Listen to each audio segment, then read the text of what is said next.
Hey everyone, let's have a quick discussion about topics like you read that wrong or you're missing the point.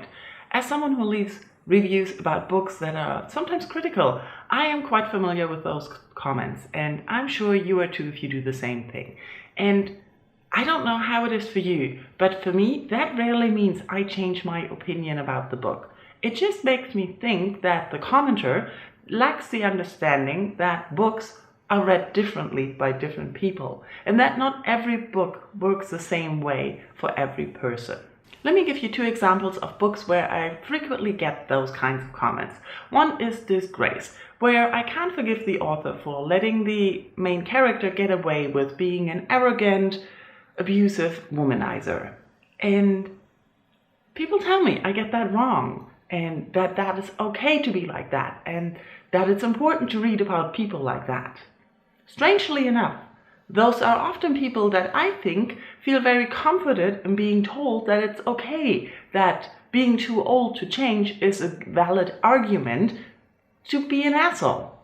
I don't know, but it doesn't show me that you understand that there is a lack of criticism in the action that the main character does. It just shows me that you're feeling comfortable and comforted about your own actions and being unable to change and not wanting to change. Not meaning that they're all abusive womanizers, but just in the way that you get comfortable in your way and that you're a middle-aged man or maybe a young man who's already set in his ways, and then you feel comforted. Another book I always get told that I don't understand how it works is On a Winter's Night, a Traveler. I think that's the English title. I read it in German. Where the book is told in a you perspective, making you, the reader, the main character.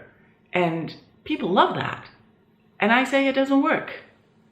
Because mostly the main character that is in the book, that you are supposed to be, is someone I would call nowadays creepy stalker guy, who reads books that are bland mystery that I don't read. So I don't really know if you've noticed, but I'm neither a middle-aged man nor a young man. I'm basically not a man. So books that work for men perfectly just don't work for every other category of person. So meaning everyone that's not a man, or stubborn, or creepy and stalkery, or reads mystery novels. There are a lot of reasons why a book might work for you, or a book might work for me perfectly, but it doesn't really appeal the same way to you.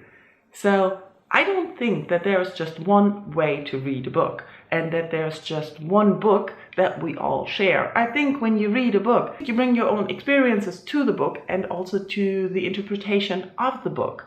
That's why we can have discussions about books. We have different opinions. We see things differently. So maybe instead of telling me that I read that wrong, tell me what you liked about the book, why you loved it, or why it worked for you. So we can have a discussion and I can learn something. Because it might be surprising to you, but I fail to see that perspective as well. Because I'm not a man. I can't see the man perspective. I can pretend to, but that's not the same as someone telling me what they got out of the book from a different perspective. That's a much better comment than telling me I read it wrong, because that doesn't help anyone. Let me know in comments if you are a booktuber, reviewer, or have received such kinds of comments anywhere, how you feel about them, how you deal with them, how you react to them, and if you are someone who leaves those kinds of comments, tell me why you do that. I always wanted to know. Tell me why you just tell people they're wrong and then leave. Thank you all for watching, and let's have a wonderful, pleasant discussion in the comments. Bye-bye.